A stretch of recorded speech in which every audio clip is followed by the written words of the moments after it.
Je m'appelle Cyriac, j'ai 22 ans, et on m'a toujours appris que la sagesse venait avec l'âge. Pourtant, j'ai vite compris que le plus important n'est pas la quantité d'expériences vécues, mais bien leur qualité.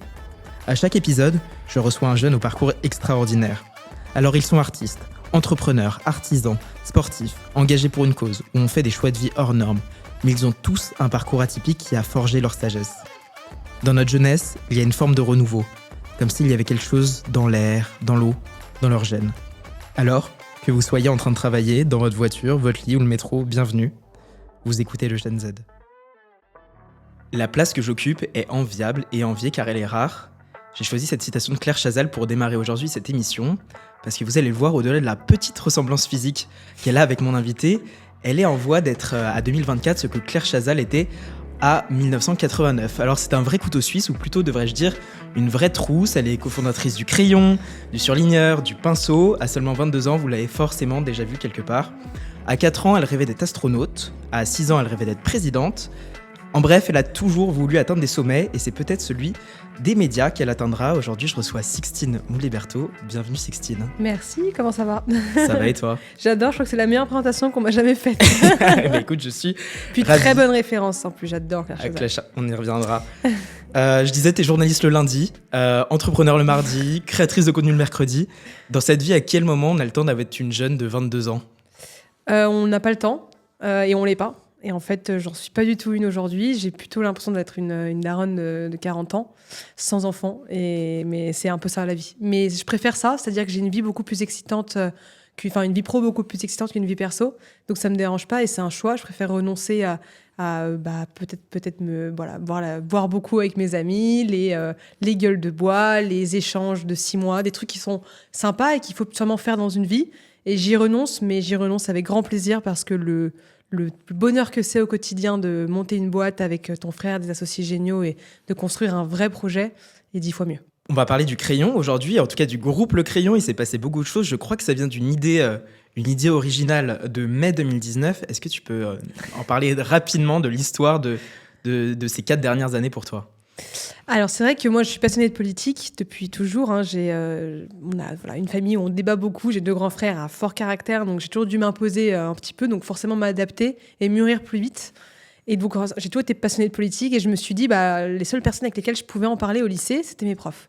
J'étais très proche de certains de mes profs, je les adorais. Moi j'avais besoin d'aimer mes profs pour aimer la matière, d'avoir en tout cas un lien émotionnel avec eux. Et donc souvent on discutait dans les couloirs de sujets de politique. À l'époque, tu avais les élections aussi avec Macron qui n'étaient pas très loin. Et à un moment, je me suis dit, c'est dommage, mais il faut lancer un média qui parle aux jeunes. Il n'y a pas assez il y a une vraie fracture entre notre génération et les médias et la politique. Et c'est comme ça que l'idée m'est venue. Et j'étais en fin terminale, puis j'en ai parlé à mon frère Valran. Et puis c'est comme ça que l'idée elle est vraiment émergée. Puis Julie et Antonin nous ont rejoints. Et puis c'est comme ça qu'on a lancé le crayon en fait. J'en parlais dans l'introduction, dans la citation de Claire Chazal, on parlait de rareté du job. Effectivement, il y a 30 ans, tu avais un seul présentateur de JT sur TF1, France 2, France 3. Aujourd'hui, la rareté, elle est beaucoup moins présente parce que tout le monde peut devenir sur les réseaux sociaux grâce à Internet, ce mot... Je déteste dire le mot Internet, mais c'est la réalité. T'as l'impression d'être un vieux quand tu le dis. Ouais. Mais je pense que c'est un peu... Quand tu commences à le dire, c'est que t'es déjà un peu vieux. Ouais. Comment tu fais ta place quand la rareté, finalement, c'est plus la règle du jeu ? Justement, tu essaies de trouver un angle où personne ne fait comme toi. Ou alors, t'apportes, on va dire, une idée qui est différente de celle des autres. Et en fait, nous, aujourd'hui, de faire à la base, Le Crayon, qui était un média de débat où on reçoit tous les bords politiques et tu mélanges des univers qui ne se seraient jamais rencontrés en temps normal pour discuter de sujets de fond, ça n'existe pas. Au début, on a eu du mal parce qu'on s'est demandé si on ne faisait pas une erreur, parce que quand les gens demandaient mais c'est qui vos concurrents, Hugo Décrypte, machin, j'étais en mode non, parce qu'en fait c'est comme si tu comparais, Le Figaro et je sais pas, Capital, c'est 2 médias papier à la base mais qui sont pas du tout sur le même secteur. Et en fait, c'est la même chose. On est sur tous les 2 le digital, mais on fait pas du tout la même chose. Et donc en fait, la personne qui pourrait le plus ressembler à ce qu'on fait, c'est les émissions de Frédéric Tadei de l'époque. Et en fait, l'idée marchait super bien. Et c'est vrai que sur le coup, quand on a lancé le Crayon, on n'y avait pas pensé. C'est après, moi, que j'ai découvert les émissions de Frédéric Tadei. On l'a reçu d'ailleurs au Crayon. C'était génial parce qu'on est complètement alignés sur les valeurs du débat. Et en fait, comme c'était comme ça qu'on a réussi à se faire une vraie place parce que au Crayon, on peut parler de tout. On reçoit tout le monde. Ça dérange aussi des gens de pouvoir recevoir tout le monde, mais c'est un vrai choix. Et parce qu'on estime que c'est la manière la plus saine aujourd'hui pour réunir les gens. C'est au travers le débat. Et si les gens ne peuvent pas discuter ensemble, il y aura une fracture de plus en plus grosse. Et comme on est quand même en démocratie, la manière la plus saine de résoudre les conflits, c'est en discutant. Quand je discutais avec des personnes de plus de 40 ans, en leur présentant le crayon, ils m'ont dit, oui, en gros, c'est le CNews des jeunes. Quand Non. Hugo décrypte, c'est le BFM TV des jeunes, le crayon serait le CNews des jeunes. T'as quoi à répondre à ça? Est-ce que vous êtes le CNews d'Internet, le CNews des jeunes? Non, déjà, la première raison, c'est que CNews est quand même très politisé, nous, on ne l'est pas. La deuxième, c'est que on fait pas du tout le même genre de débat. CNews, c'est vachement relié à l'actualité. Nous, on fait pas du tout d'actualité chaude, on fait de l'actualité froide. C'est-à-dire que tu regardes l'émission maintenant ou dans 6 mois ou dans 1 an, il y a toujours un intérêt de le regarder. En fait, nous, les gens viennent vraiment traiter en profondeur des sujets. On prend les experts de certaines thématiques, les leaders d'opinion, on appelle ça comme ça, et on les fait se confronter sur un sujet. Mais l'objectif, c'est plus qu'ils arrivent à se comprendre et à essayer de comprendre pourquoi l'autre pense ça et toi, tu penses pas pareil, plutôt que de faire du buzz pour faire du buzz. Donc oui, il y a des sujets qui sont clivants. Donc ça fait du buzz, mais c'est pas du buzz pour faire du buzz comme le pourrait le faire CNews ou comme pourrait le faire un TPMP. Des gens nous comparent parfois pas à TPMP parce que c'est pas du tout la même chose, mais dans l'idée du débat. Sauf que pareil, TPMP c'est quand même assez politisé et puis c'est un niveau intellectuel qui est pas du tout le même que le nôtre. Et je critique pas, ça marche très bien ce qu'ils font et c'est très fort. Mais nous, il faut avoir une certaine compréhension, on va dire, des thématiques pour pouvoir vraiment bien comprendre les débats.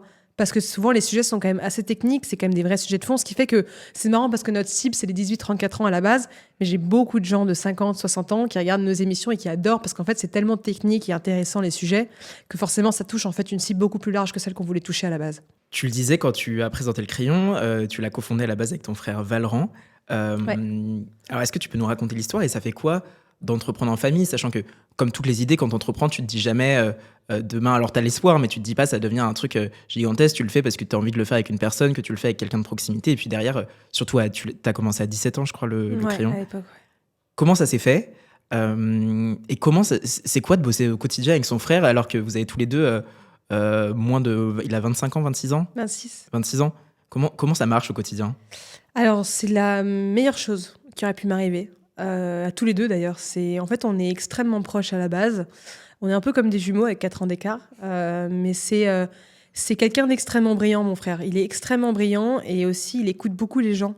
Donc en fait, c'est très agréable de bosser avec lui, même s'il a 4 ans de plus que moi, parce qu'il m'écoute beaucoup. Et donc en fait, comme on est vachement basé sur une relation de confiance et d'écoute, c'est très facile de travailler ensemble. Il est jamais là à dire j'ai raison et toi t'as tort, pas du tout.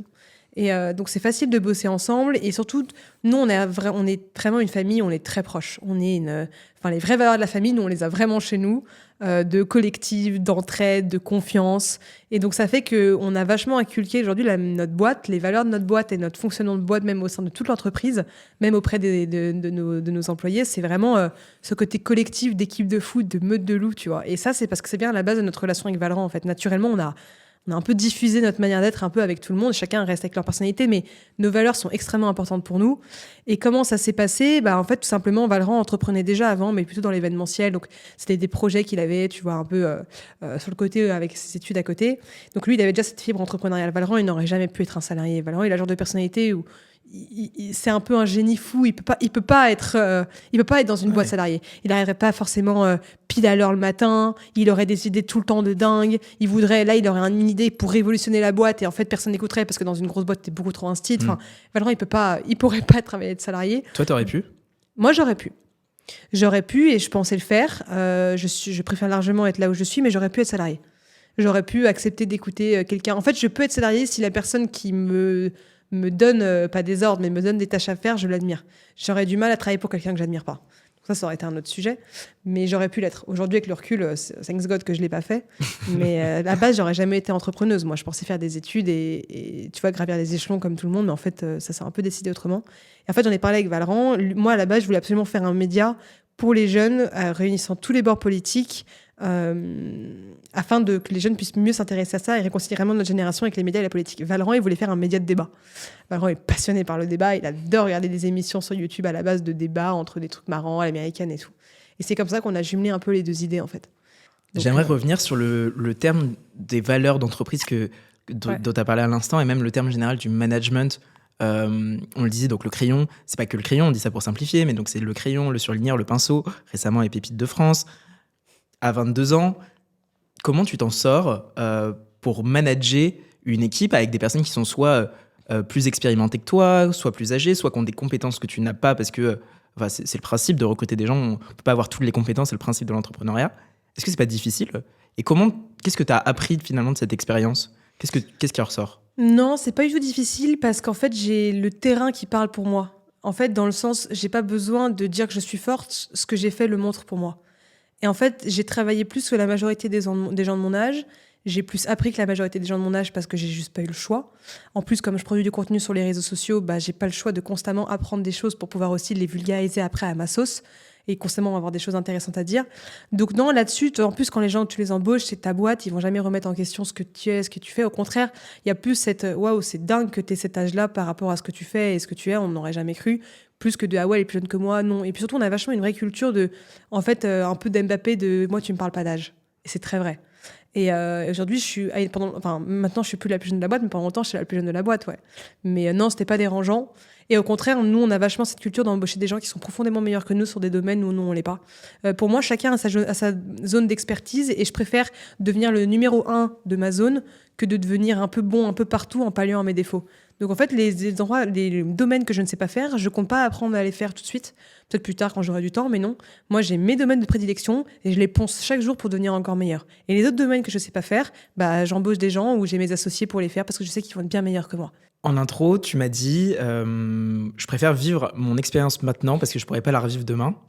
Même si je suis jeune, même si je rate des choses, aujourd'hui c'est à fond parce que j'ai cette chance que ça se crée aujourd'hui. Je sais pas si tu as vu la série Merci Internet de Squeezie. Ça me rappelle un peu le même parcours. En fait, très jeune, tu es pris dans une bulle ou en tout cas une spirale où ça fonctionne. Et puis derrière, comme sur toutes les spirales, même sur toutes les technologies, ça plafonne. Est-ce que tu n'as pas peur de te dire aujourd'hui, on a saisi un sujet d'actualité, on l'a pris au bon moment. Est-ce que tu n'as pas peur de pas réussir à te renouveler suffisamment un jour? Parce que en dehors du crayon, tu es un personnage assez exposé. Et comme dans l'exposition, il y a toujours des jours de lumière et des jours d'ombre. C'est quoi ton ressenti sur ce sujet, sur ton image, sur... alors, je vais utiliser un mot que je déteste, mais comme ça va être très clair, sur la popularité que tu peux avoir. J'ai pas du tout peur, déjà parce qu'on est 4 associés, extrêmement différents. Donc ça permet d'avoir des regards les uns sur les autres très justes. Et en fait, on est dans une mentalité où on gagne ensemble, on perd ensemble. Donc en fait, quand on fait un retour à l'un de nous, entre nous, on sait que c'est pas pour être méchant ou pour lui nuire. Au contraire, c'est parce qu'on a un intérêt à ce que la personne soit épanouie et qu'elle apprenne et qu'elle réussisse le mieux possible, parce qu'à la fin, c'est nos intérêts aussi derrière. Et comme évidemment, on s'adore entre nous, on est un peu comme des membres de même famille, même avec mes 2 autres associés, c'est très facile, on a une communication très directe et toujours bienveillante. Donc là-dessus, si un jour il y a un truc qui déconne, on se le dira et ça, il n'y a pas de problème. Après, ce qu'il faut avoir en tête, c'est que oui, aujourd'hui, je suis exposée, entre guillemets, à ma petite échelle. Enfin, ça dépend à quelle échelle tu mets le truc et je continue à l'être de plus en plus. Mais en fait, aujourd'hui, mes réseaux sociaux, c'est la dernière de mes priorités de ma journée. En fait, à un moment, j'ai fait une pause. Quand Instagram, j'avais atteint par exemple 100 000 abonnés, j'ai arrêté pendant 1 an de publier parce que j'avais juste autre chose à faire dans ma journée. Et en fait, je suis pas du tout dépendante de mes réseaux sociaux. Pendant longtemps, je l'ai été. Pendant longtemps, effectivement, mon humeur de la journée dépendait vachement de mes stats de la journée. Et ça, c'est vrai, je le dis complètement, et c'est un danger de vous faire attention à ça. Ça n'a jamais été au point où je pouvais être triste ou méga contente, mais j'étais en mode, ok, ça fait très plaisir, le post il a marché. Ou tiens, je gagne beaucoup d'abonnés.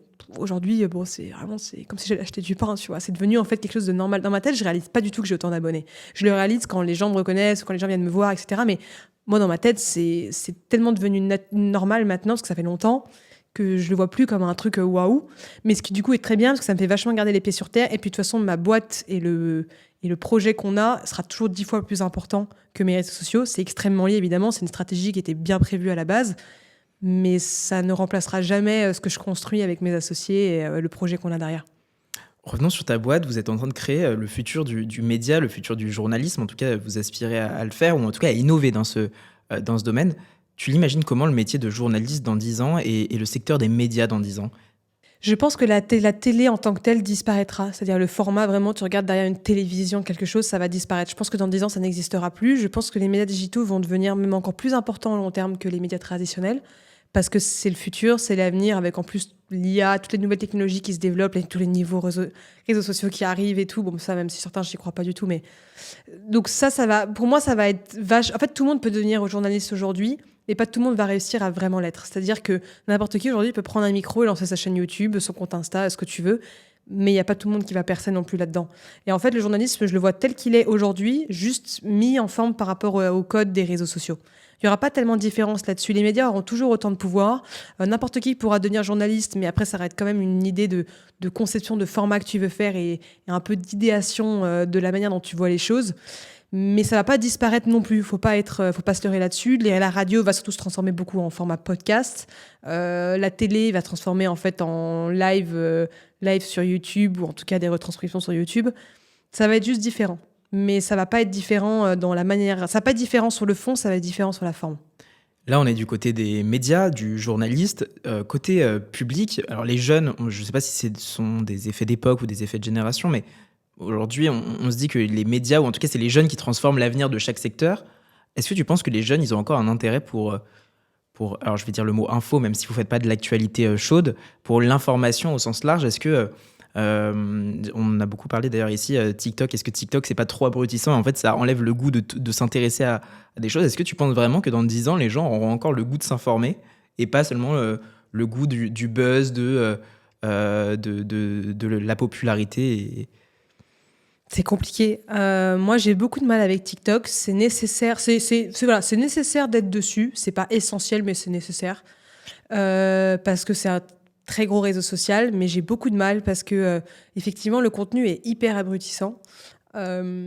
Ça donne, en fait, ça renvoie l'image aux futures générations. Je parle même celle après la nôtre, de un temps de concentration qui est de plus en plus faible, une passion pour des gens qui dansent et qui chantent, et c'est très bien, mais une obsession comme ça. Un rapport à l'égocentrisme qui est surélevé parce que les gens aujourd'hui se jugent beaucoup en fonction du nombre d'abonnés. Donc ça, c'est le côté vraiment malsain. Après, tu as le côté positif de tu peux laisser libre à ta créativité, tu peux voir des profils émerger et exploser et avoir des chances qu'ils n'auraient jamais eues parce que justement, s'ils sont vraiment doués dans un truc, ils peuvent se démarrer comme ça, qu'importe du milieu social d'où ils viennent, parce que tu n'as pas besoin de moyens pour te lancer sur les réseaux sociaux, ça coûte juste du temps, pas d'argent. Donc en fait, voilà, il y a du pour et du contre. Dans 10 ans, je pense que ça va être effectivement compliqué Enfin, j'ai très peur, moi, pour l'avenir. Après, il y a les deux. C'est-à-dire qu'il y a des jeunes qui vont être de plus en plus débiles, et j'ai très peur de ces générations-là, qui vont vraiment s'abrutir devant du contenu vraiment pas intéressant. Mais à l'inverse, tu as aussi des gens qui vont vouloir encore plus se bouger parce qu'ils auront l'opportunité de pouvoir se démarquer grâce à ça. Donc, il va créer un extrême, mais dans les deux sens, comme à chaque fois dès qu'il y a de toute façon un clivage. Donc, il y aura moins de neutralité, par exemple, que celle de nos parents, la génération de nos parents. Mais comme tout, les réseaux sociaux, il y a beaucoup de bons, beaucoup de négatifs. Moi, j'ai du mal avec TikTok. Et surtout qu'à l'époque, tu avais des pays comme la Chine et les États-Unis qui mettaient en avant du contenu beaucoup plus intelligent, exprès, en trafiquant un peu l'algorithme pour éduquer de manière beaucoup plus intelligente les nouvelles générations. Et tu avais moins de gens, on va dire, qui dansaient dans des églises en twerkant, quoi. Belle image. Et toi, dans 10 ans, tu seras où? En train de twerker dans une église. J'aime beaucoup. On s'arrêtera là-dessus. Je te propose qu'on creuse un sujet on s'est mis d'accord en préparant cette émission, un sujet qui t'est proche, puisque c'est à la fois ton job, c'est à la fois le sujet que tu traites, toi, dans les contenus que tu crées à titre personnel. C'est le sujet de l'image, du branding personnel. Alors moi, je vais l'appeler l'image au sens très large. C'est quoi l'image d'une personne pour toi? C'est une question horrible, je te la balance comme ça. C'est quoi, comment tu caractérises ton image? Pas la tienne, mais l'image de quelqu'un. Pour moi, c'est une carte de visite, c'est une vitrine sociale. C'est juste l'importance d'avoir une bonne image, ou une image tout court, c'est juste d'exposer aux gens qui tu es et ce que tu fais. Ce qui te permet d'avoir beaucoup plus d'opportunités derrière. Donc après, tu as des gens qui ont plus ou moins une bonne image, et il y en a qui arrivent plus ou moins bien à le véhiculer. Mais en fait, c'est vraiment, c'est une carte de visite. Je pourrais pas le résumer autrement. Comment aujourd'hui, tu peux travailler ton image? Pourquoi c'est important? Parce qu'aujourd'hui, on est dans un monde où les gens sont beaucoup plus matrixés par le nombre d'abonnés de quelqu'un que par leur chiffre d'affaires. Moi, j'ai vraiment vu des gens qui avaient, mettons, 100 000 abonnés sur LinkedIn, qui faisaient 2 millions, 1 million de chiffre d'affaires. Quelqu'un qui fait 10 millions de chiffre d'affaires, qui a même pas 5 000 abonnés sur LinkedIn. Les gens sont beaucoup plus en admiration et fan de la personne qui a 100 000 abonnés que de la personne qui a 10 millions de chiffre d'affaires. Alors qu'à la fin, 10 millions de chiffre d'affaires, c'est 10 fois plus stratosphérique que 100 000 abonnés sur LinkedIn. Parce qu'aujourd'hui, on est dans un spectre de réalité d'abonnés et plus d'argent. Les gens sont vraiment tellement matrixés par ça que si tu développes pas aujourd'hui ton personal branding, c'est compliqué de te démarquer dans ta thématique. Parce qu'il y a tellement de gens qui lancent les mêmes business 15 fois, les mêmes trucs 15 fois. Même moi, sur ma thématique, toutes les semaines, je vois des gens lancer leur agence de trucs, de machin. Je suis en mode, c'est des gens qui se diversifient parce qu'ils pensent trop court terme et pas assez long terme. Ça, c'est plutôt un mindset business qu'ils n'ont pas trop. Et je suis en mode, en fait, l'avantage du personal branding, donc l'image personnelle que tu véhicules sur les réseaux sociaux, c'est que grâce à ça, si tu es bon et pertinent, tu vas te démarquer. Et donc, en fait, à la fin, les gens, quand ils auront besoin d'un service que tu fais, ils vont savoir que c'est toi la personne à contacter parce qu'ils vont dire, OK, personal branding, bah tiens, Sixteen. Média, OK, Sixteen. Crypto, Asher. Mais tu vois ce que je veux dire? Et donc, en fait, tu sais tout de suite à quelle personne tu penses quand tu penses à ce domaine-là. Et donc, tu sais qui suivre, tu sais... Et en fait, c'est l'avantage du personal branding, c'est que quand tu deviens un leader d'opinion dans ta thématique, ça te facilite la vie à tellement d'égards, pas seulement pour le business, mais pour les mises en relation, les opportunités, tout. Mais avant de devenir un leader d'opinion, il ne peut pas y en avoir 200. Donc, il y en a qui vont percer, qui vont devenir leader d'opinion. Tu l'es sur ton sujet. Et puis, il y a tous ceux qui, là, tu en parlais, les gens qui se lancent tous les jours sur des thématiques et qui n'y arrivent pas. Est-ce que finalement, c'est pas un cache-misère d'être... tu le disais, c'est plus important aujourd'hui, surtout, je pense plus pour notre génération ou jusqu'à 30-35 ans, ceux qui regardent ça. Je ne suis pas sûr que nos parents et les générations du dessus le regardent, ou peut-être moins d'importance que nous. Finalement, c'est un faux tracker. Moi, ça me rappelle... quand il y a c'est encore le cas aujourd'hui, mais quand il y a 4, 5, 6 ans, on mettait en avant une boîte qui fonctionnait, une start-up qui fonctionnait sur sa levée de fonds, plus que sur son chiffre d'affaires. Et pardon du mot, on bandait sur des boîtes qui levaient 100 millions et pas sur celles qui généraient 100 millions. Ouais, complètement. Et donc la question, c'est quoi, pardon? Est-ce que c'est pas un cache-misère de faire du réseau social? Est-ce que c'est vraiment utile? Est-ce que c'est pas juste pour le buzz et se dire... je suis bon dans ce que je fais. Et un jeune qui, lui, n'a pas d'aura, veut se lancer sur un sujet, veut lancer sa boîte, comment tu lui dis accroche-toi parce qu'il ne sera pas le leader d'opinion du jour au lendemain?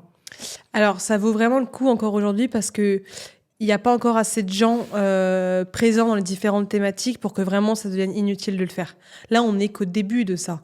Tu vois, par exemple, LinkedIn, il n'y a que 1% des utilisateurs LinkedIn qui publient sur LinkedIn. T'imagines? Ouais. Donc en fait, c'est très facile de prendre sa place encore aujourd'hui. Et en fait, si t'es bon, si t'es vraiment bon et qu'en plus tu bâtis derrière un projet qui est vraiment consistant, tu vas te démarquer naturellement des autres. Parce que c'est facile de prendre la parole sur LinkedIn en racontant un truc. Si tu fais rien derrière, effectivement, c'est plus compliqué de te démarquer. Par contre, si tu fais vraiment quelque chose, tu le fais de la bonne manière, c'est utile. Et par contre, quand je te dis que c'est utile, c'est que c'est vraiment utile. L'image, moi, ça me rappelle, alors c'est peut-être très personnel, mais ça me rappelle le besoin de reconnaissance. J'ai l'impression, j'ai une petite théorie sur la vie, qu'on a tous un besoin qui est caractérisé comme un peu malsain. Ouais. Y en a, c'est l'argent, il y en a, c'est la liberté, il y en a, c'est la reconnaissance. C'est toujours malsain, ta motivation primaire. Mais c'est ça qui t'aide à te... C'est ça qui te fait te lever. Bien sûr. C'est quoi ton rapport au besoin de reconnaissance? Comment tu le vis? Moi, je sais que c'est un truc dont j'en ai besoin à petite dose. J'avais vu je crois que c'était justement un réel...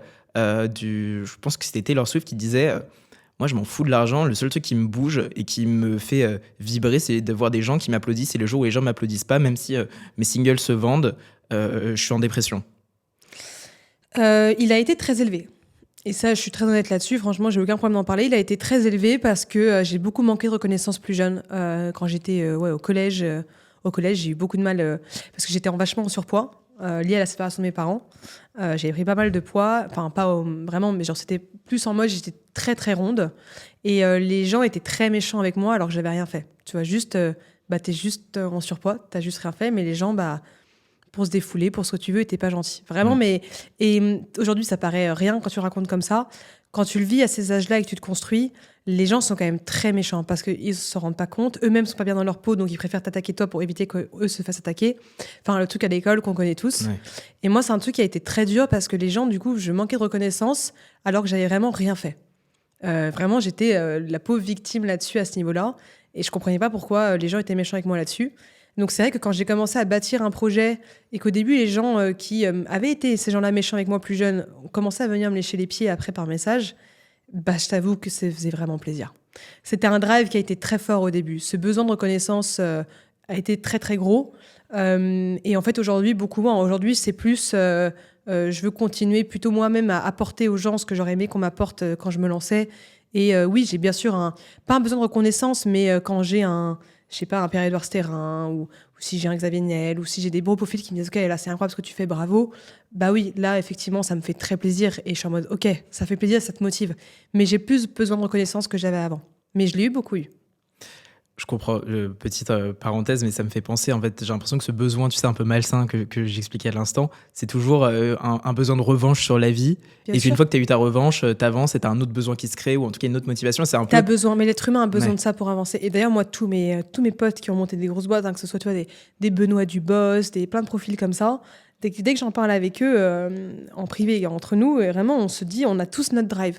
On a tous un truc qui fait que, putain, on a une rage le matin quand on se lève, on a envie de défoncer tout. Et au bout d'un moment, ça devient un mindset, ça devient un réflexe. Et en fait, au fur et à mesure, tu réalises qu'au moment où en fait, t'en as plus rien à foutre, bah, ça a été un bon drive et tu trouves un autre drive. Mais derrière tous les grands entrepreneurs qui montent des boîtes qui marchent bien, il y a toujours un drive, pas un traumatisme, mais un truc qu'ils ont besoin de prendre leur revanche. Ouais. L'image, ça m'évoque aussi la mise en scène. C'est qu'on se met tous un peu en scène, notamment sur les réseaux sociaux. On n'a pas une caméra embarquée, c'est pas une télé-réalité. C'est le but d'ailleurs, si on veut apporter de la valeur. Même la télé-réalité, c'est trafiqué. Hein. Oui, mais justement, en tout cas, la télé-réalité d'il y a 30 ans, les premières, c'était juste des caméras posées dans le quotidien. Ce n'est plus le cas aujourd'hui. Ça nécessite de se connaître, du coup, de véhiculer son image. Parce que comment tu fais pour transmettre une image si tu ne sais pas qui tu es? Typiquement, je prends 2 exemples. Soit sur le sujet de l'influence au quotidien, de la création de contenu au sens large, et puis même sur le sujet business, où en dehors de la création de contenu, tu es aussi entrepreneur, tu as besoin de te connaître pour savoir ce qui te drive, ce qui t'amuse. Pour toi, c'est quoi le rapport de la connaissance de soi? Comment tu apprends à te connaître et comment tu fais en sorte que ton image te ressemble tout en faisant en sorte qu'elle plaise aux autres? Apprendre à te connaître, pour moi, est très lié à la confiance en soi. Et ça, franchement, il n'y a pas de remède miracle. T'en as qui vont voir des psys, t'en as qui un jour ont plu à tel mec ou meuf et ça leur a donné un énorme boost de confiance en soi parce qu'ils n'auraient jamais cru pouvoir plaire à cette personne. T'en as, c'est leurs parents qui sont hyper fiers d'eux. Enfin, chacun a son drive par rapport à ça. Donc ça dépend des gens. Ça dépend vraiment des gens. Donc ça, là-dessus, c'est plus se connaître et c'est lié, pour moi, c'est complètement lié à la confiance en soi. Ensuite, faire attention de véhiculer la bonne image. Et ça, c'est aussi pour ça que moi, je trouve ça hyper pertinent d'avoir des associés quand tu montes une boîte. Des associés surtout qui sont différents de toi, mais avec lesquels tu es très proche. Parce que du coup, ils ont ce regard extérieur que toi, tu as moins par rapport à toi-même. Et en fait, surtout, plus tu es naturel, moins ça va être difficile de véhiculer une image qui est différente ou trop éloignée. Moi, je connais beaucoup d'entrepreneurs qui racontent n'importe quoi sur le chiffre d'affaires qu'ils font, qui s'exposent trop, mais au point où en fait, tu le ressens que c'est pas naturel. Aujourd'hui, la quête de l'authenticité n'a jamais été aussi forte sur les réseaux sociaux. Plus tu bullshit, plus ça se voit. Plus t'es naturel, plus ça se voit. Parfois ça plaît, parfois ça plaît pas. Mais en fait, plus t'es naturel et donc plus ça va te ressembler, plus les gens vont le ressentir. Donc en fait, t'as moins besoin de faire attention non plus à ce que tu dis parce que si tu le penses vraiment, normalement, ça devrait aller. Alors si t'es naturel, c'est qui la vraie Sixtine Moulet-Berthaud? Comment tu la résumerais? On va dire une jeune entrepreneuse très ambitieuse qui aime aller très vite et parfois trop vite et qui dans sa tête a genre plus de 30 ans. Ok. Voilà. J'ai encore 2 questions pour toi sur le sujet de l'image. Le syndrome de l'imposteur. Quand tu as une certaine forme de notoriété, c'est quelque chose qui revient, ou même à partir du moment où tu t'exprimes sur un sujet qui n'est pas directement lié à ton quotidien, ta vie, j'ai l'impression que ça revient. C'est le cas pour tout le monde, que ce soit les artistes, les entrepreneurs, les créateurs de contenu. Comment le gérer au quotidien quand tu lances ta boîte à 22 ans, toi tu l'as lancée à 17 ans ta boîte, comment tu te dis oui j'ai de la crédibilité, oui c'est ma place ici, et une fois que tu te l'as dit, comment tu fais en sorte que les autres aussi l'acceptent? Est-ce que c'est juste un travail sur toi à faire? Est-ce que les autres l'acceptent si toi tu l'as accepté? Est-ce que toi tu as déjà eu ce syndrome de l'imposteur? En fait, je l'ai un peu eu, mais jamais au point où ça m'a empêché de faire des choses parce qu'en fait, moi je crois vachement à ce truc de fake it until you make it. Et c'est-à-dire que, pas fake it dans le sens raconte n'importe quoi, mais si tu vulgarises et communiques bien, ça va renvoyer une meilleure image que ce que tu es réellement au fond. Jusqu'au moment où tu n'as pas le choix de devoir travailler pour devenir l'image que tu renvoies. Ce qui a été mon cas. Moi, au début, je parlais de sujets, j'avais rien prouvé derrière sur le terrain, j'étais suffisamment capable d'avoir un avis pertinent sur ces sujets-là. Et en fait, c'était quand même des trucs très pertinents. Juste, j'avais rien fait derrière concrètement pour le prouver. Donc, c'était pas un syndrome de l'imposteur parce que c'était des vrais trucs que je pensais vraiment, que j'avais moi-même vraiment travaillé. Mais j'avais rien derrière qui pouvait vraiment prouver que ce que je disais était vrai parce que j'avais une vraie preuve. Là où aujourd'hui, avec tout le recul de tout ce qu'on a construit, c'est plus facile et que personne va remettre en cause ce que je suis ou ce que je dis. À l'époque, les gens auraient pu. Mais donc en fait au début je l'avais un peu parce qu'en même temps tu te dis tiens une meuf de 20 ans qui s'expose qu'est-ce qu'elle va m'apprendre sur la vie en fait, mais je l'ai jamais eu tant que ça parce que en fait t'as de la chance, c'est quand t'es jeune t'es naïf. Moi j'étais en mode au pire qu'est-ce que j'ai à perdre, tu vois ce que je veux dire, c'est-à-dire qu'en fait t'as rien à perdre à ce moment-là. J'ai pas quitté de job pour me lancer dans le crayon, j'ai pas tout arrêté, j'ai pas déménagé, j'ai pas fait tout ça, j'avais pas de gros risques. Le gros risque c'était quoi, que je perde 1, 2, 3 ans dans ma vie. Waouh, grave. T'as dit fake it until you make it. Je vais te répondre avec une autre expression. Vivons heureux, vivons cachés. Ouais. Est-ce que c'est encore d'actualité en 2024 ? Est-ce que c'est encore possible de vivre caché ? Est-ce que c'est vraiment ça, être heureux ? C'est totalement possible de vivre heureux. Je connais plein de gens extrêmement brillants et même certains qui sont richissimes avec des succès de fou que personne ne connaît. Qui mériteraient d'être connus d'ailleurs. En fait, ça dépend pour moi des personnalités. Moi, je suis quelqu'un, j'aime être exposée, déjà parce que j'ai extrêmement rien à cacher aux gens, que ça me fait partie de ma personnalité. Je suis une grande extravertie, je suis une grande gueule aussi. Donc moi, ça me va très bien d'être exposée. Et par exemple, mon copain, je sais que c'est quelqu'un qui pourrait pas du tout être exposé, qui, lui, il aime être dans l'ombre et grandir comme ça. C'est une question de personnalité. Oui, quand t'es caché, au moins, t'as aucun risque qu'on t'emmerde. Mais après, il y a être connu et être connu. C'est-à-dire que moi, je suis, entre guillemets, reconnue dans mon écosystème. Et après, à peu près de gens de ma génération, je vais dans un autre pays, t'es personne qui va me connaître. Tu vois, donc voilà. Je suis pas connue comme un Obama. Ou même comme un Oussama Hamar, tu vois. Qui est aussi connu près de gens dans d'autres pays. Donc en fait, quand t'es pas non plus connu à ce point-là, c'est pas non plus un... j'ai ma vie, j'ai ma vie privée et ça n'a jamais été un problème alors que pourtant je suis exposée. Donc c'est aussi à quel degré tu veux l'être. Et tu penses que tu arriverais demain à dire j'arrête là, j'arrête de publier, j'arrête les réseaux sociaux, je ne veux pas grandir. En fait, il y a beaucoup de boîtes.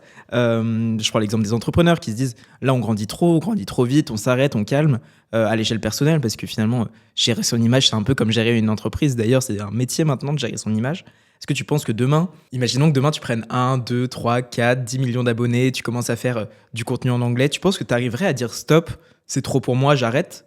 Ou il y a un peu cette appât du gain comme dans l'entrepreneuriat sur le chiffre d'affaires ? Enfin, en fait, ça dépend. C'est-à-dire qu'il faudrait qu'à ce moment-là, je retrouve un truc qui m'anime autant. Et parce que moi, j'aime profondément publier du contenu, pas parce qu'on me reconnaît dans la rue et qu'on me demande un selfie, tu vois. Ce qui arrive de temps en temps aujourd'hui, parfois ça m'étonne encore, t'as l'impression que c'est pas normal. C'est pas pour ça que je le fais, en fait. Sinon, tu vois, je sais pas, je me mettrais encore plus en avant, je sais pas, mais c'est pas pour ça que je le fais. Aujourd'hui, au début, oui, t'es très content quand ça t'arrive. Hein. Je vais pas me plaindre. Aujourd'hui, ça me fait très plaisir, mais c'est pas l'objectif. Par contre, si je le fais, c'est qu'il y a un vrai objectif d'apporter ce que moi j'aurais aimé voir quand j'étais plus jeune, vraiment de transmission, de vulgarisation, d'apprentissage, et surtout aussi, c'est un vrai intérêt pour le business. Parce que moi, ça me sert énormément pour mon business, ce que je fais. Quand je suis exposée sur les réseaux sociaux, je ne vais pas pour être exposée. Je le fais parce que derrière, quand j'écris à telle ou telle personne, on me répond. Quand je veux trouver des clients, j'ai même plus besoin de faire de prospection depuis 1 an et demi parce que j'ai même plus de demandes que de place en interne, parce que du coup, les gens m'écrivent tout le temps. Pour faire des conférences, pour ce que tu veux. Donc en fait, c'est aussi une utilité vachement pour ton business, vraiment day to day. Donc si j'arrête, c'est que vraiment, je n'ai plus rien à prendre de ça. Ou alors, je veux aller vivre à Bali, siroter des cocktails toute la journée et écrire des bouquins, tu vois. Ça peut être un bon plan. Ça peut être un bon plan. Enfin, on n'en a pas beaucoup parlé, mais tu en as fait ton métier, l'image, avec donc le crayon, on en a parlé, mais le surligneur aujourd'hui que toi, tu gères au quotidien. Est-ce que tu peux m'expliquer rapidement ce que c'est le surligneur et en quoi ça change la donne, en quoi ça ne peut pas être plus moderne, en quoi ça répond aux vrais besoins à la fois du public et des entrepreneurs en 2024 ? En gros, le surligneur, c'est l'agence de personal branding et de relations presse des entrepreneurs ou des chefs d'entreprise. C'est-à-dire qu'on les aide à développer leur image personnelle sur les réseaux sociaux, donc LinkedIn, Instagram ou TikTok, ou on les met en avant dans les médias. Pourquoi on fait ça et pourquoi c'est extrêmement important de le faire pour eux ? La première chose, c'est qu'on l'a déjà testé sur nous-mêmes. On sait exactement ce que ça rapporte et comment bien le faire et à quoi ça sert. Et on a vu le ROI que c'était à tous les niveaux. C'est tellement monstrueux, mais parfois d'un level tellement plus élevé que ce que les gens pensent, que pour moi, ça me paraissait aussi même comme un vrai combat de société, pas de société, même d'utilité publique, en mode mec, tu te rends pas compte à quel point ça va changer ta vie si tu le fais. Et en fait, au début, parfois, j'ai certains clients qui sont en mode ouais, machin, qui sont un peu hésitants. Et ça fait un an et demi que je travaille avec eux. Donc, tu vois, c'est qu'en fait, c'était très utile. Et aussi, c'est vraiment le côté de. Il y a tellement de thématiques qui ont besoin d'être vulgarisées. La crypto, même l'expert comptable, le recrutement, le juridique, que d'être accompagné là-dessus, déjà, eux, ça va leur servir beaucoup à titre perso, mais même auprès des gens. C'est de vraiment créer des vrais leaders d'opinion sur leur industrie. Et c'est hyper important, en fait, parce qu'il n'y en a pas assez. Il y a beaucoup de secteurs où t'as pas cette vulgarisation. Moi, j'aurais adoré, quand j'étais au lycée, que je savais pas ce que je voulais faire, qu'on me dise, bah ouais, il y a telle et telle personne sur LinkedIn que tu peux suivre. Ils vont t'expliquer un peu leur quotidien, leur retour d'expérience, leurs expertises, et ça pourrait t'aider. Moi, quand j'étais au lycée, je savais pas ce que je voulais faire. Je savais juste que je devais faire des études avant le crayon, je veux dire. Je savais juste que je devais faire des études. Je savais même pas quoi. À l'époque, j'avais postulé à la Sorbonne, que j'avais fait quelques mois d'ailleurs au début du crayon, en éco, parce que je n'aimais pas l'éco, mais j'ai pris l'éco parce que j'étais première en éco, parce que j'adorais mon prof d'éco au lycée. Enfin, ça n'avait pas de sens. Alors que pourtant, je suis quelqu'un qui est très ambitieuse, très curieuse, avec des parents qui m'ont toujours beaucoup poussée à ça. Et je savais même pas ce que je voulais faire. Parce que j'ai jamais vraiment eu de retour de vulgariser dans le métier. Et pour moi, c'est essentiel aujourd'hui d'avoir ça. C'est essentiel même pour les jeunes qui nous suivent. Aujourd'hui, moi, je porte énormément d'importance à l'éducation dans notre pays. C'est de pire en pire le niveau scolaire et ça me désespère. Je trouve que les profs sont pas assez bien payés. Et ça, c'est un vrai truc qui me rend dingue parce que du coup, ça changerait ça changerait tout sur le fait de. Moi, quand j'étais malade, j'allais en cours. J'étais triste quand j'étais en vacances scolaires. Normalement, quand t'es un gosse, mais on t'apprend que le vendredi soir, c'est le meilleur jour de ta life et que le dimanche soir, c'est le pire jour de ta life, tu vois. Et en fait, non, moi, j'adorais les cours. J'adorais aller en cours. Et je suis passée de l'élève qui était moyenne à première de classe pendant 2 ans. J'ai même eu les félicitations. Alors moi, normalement, les félicitations, c'est pas possible avec moi, tu vois. Parce que j'adorais les cours. Ouais. Et en France, c'est hyper important. Et donc, d'avoir des métiers où tu les vulgarises, ça fait que les jeunes aiment aller en cours, ils deviennent meilleurs dans ce qu'ils font, ils sont curieux, ils peuvent trouver des métiers où ils n'auraient pas besoin de reconversion plus tard, ils seraient pas déprimés à faire un métier qu'ils aiment pas. Franchement, les gens seraient profondément plus heureux. Donc oui, c'est très utopiste ce que je dis. C'est très compliqué à mettre en place. Bien sûr, je dis pas le contraire. Et c'est pas moi qui vais le mettre en place et je suis pas faite pour ça. Je dis juste que moi, ça m'a changé ma vie d'avoir des bons profs. Vraiment.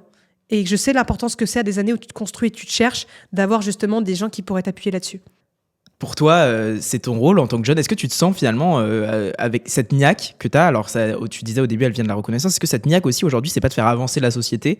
Je le disais en introduction, tu rêvais d'être présidente quand tu étais petite. Est-ce que tu n'as pas trouvé un moyen de faire bouger les choses aujourd'hui grâce à ton impact ou l'aura que tu as aujourd'hui ou l'audience que tu as? Ah si, complètement. C'est-à-dire que je ferai jamais, je vais pas dire jamais, parce que ça se trouve, on va ressortir ça dans 15 ans si je me lance en politique, tu vois. Je pense vraiment pas faire de la politique, parce que je suis trop libérale pour aimer ça, et je veux surtout pas avoir l'impression de devoir me justifier constamment sur tout ce que tu fais, parce qu'il y a forcément des gens qui sont pas d'accord avec toi, tout le monde te critique tout le temps, t'as jamais le temps de rien faire, enfin, tu vois, c'est genre juste l'enfer, tu vois, donc moi, c'est pas du tout mon délire. Par contre, vraiment, apporter ma pierre à l'édifice, ça c'est sûr. Si je voulais uniquement gagner de l'argent, j'aurais pas monté un groupe média. Ça, c'est clair et net, tu vois. Ouais. Aujourd'hui, faire de l'argent, ça reste difficile, mais avec tout ce que j'ai appris, tout ce que j'ai construit, je pourrais réussir à en faire différemment. Là, ce que je veux, c'est vraiment avoir un métier qui me passionne et qui serve vraiment la société. Moi, mon idée pour l'instant, c'est de réconcilier les médias avec les journalistes, pas du tout, avec les jeunes et notre génération, puis aussi la politique, parce que pour moi, c'était un secteur qui me passionnait et que je trouvais très important. Mais en fait, plus tard, si j'ai le temps et l'énergie, ouais, j'essaierai de faire avancer les choses à mon modeste niveau, mais j'essaierai. Donc oui, c'est pas moi qui vais trouver une loi pour faire en sorte que les profs soient mieux payés. Et puis de toute façon, c'est tellement compliqué que ça voudrait dire quoi, peut-être plus d'impôts, revoir ma merde. Donc c'est trop galère. Moi, je m'en mêle pas. C'est pas mon job. Sixtine veut payer je suis pas à la porte là-dedans. Franchement, je suis profondément amoureuse de notre pays. J'adore la France. Moi, je veux que ça continue à être une grande puissance mondiale, que ça fasse partie même des premiers dans beaucoup de domaines. L'éducation, on a un peu baissé, mais bon, on a que ça remonte. Et donc, je suis vraiment pro-France là-dessus, tu vois. Mais le problème, c'est que c'est compliqué dans le monde dans lequel on vit, que ça dépend de trop d'institutions. Et ça, c'est pareil dans tous les pays, hein, ça, je suis d'accord. Mais c'est pas moi qui vais changer ça. C'est pas mon job, c'est pas mon expertise. Juste, voilà, il y a plein de petits trucs où si tu changes des petits détails, ça peut avoir un vrai impact sur la vie des gens. Merci beaucoup, Sixtine. Pour terminer cette émission, je te propose. Je vais prendre un bad buzz, moi, je le sens. Non, je pense pas. Je pense que c'est assez partagé. Oui, je pense. Pour terminer, je te propose de compléter mes phrases. Ah, trop bien. Salut, je m'appelle Sixtine. Aujourd'hui, j'ai été l'invité dans l'émission de Syriac et c'était vraiment top. On a parlé de médias, personal branding, politique. Très bien. À l'avenir, j'aimerais voir dans cette émission Jules Simian. Très bien, ça me va. Si tu avais un message pour un jeune qui nous écoute aujourd'hui, ça serait quoi ? qu'il soit un maximum curieux. Ça pourrait l'aider à éviter de faire des erreurs. Et que ça dépend, je ne sais pas ce qu'il voudrait faire, mais s'il veut monter une boîte, qu'il le fasse avec des associés. J'aime beaucoup cette phrase que je répète très souvent, qui est de moi, je crois. Enfin, je ne l'ai pas piqué à quelqu'un, peut-être que inconsciemment elle m'a dit quelqu'un d'autre. Alors, bon, ça, c'est cette phrase qui n'est pas de moi, mais qui est très vraie, de seul, on va vite, mais ensemble, on va plus loin. Et moi, c'est cette phrase de tu ne peux rien faire de légendaire tout seul. J'adore. Et enfin, après cet enregistrement, je vais. Rentrer bosser.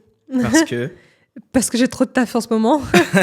qu'est-ce qu'on peut souhaiter au groupe Le Crayon pour les années qui viennent ? Vraiment, on est juste de continuer à bien grossir comme ça. Je n'ai pas d'autres souhaits parce que pour l'instant, je croise les doigts, tout se passe très bien et j'espère que ça va continuer. Je touche du bois. Génial. Merci beaucoup, Sixtine. Merci à toi pour l'accueil.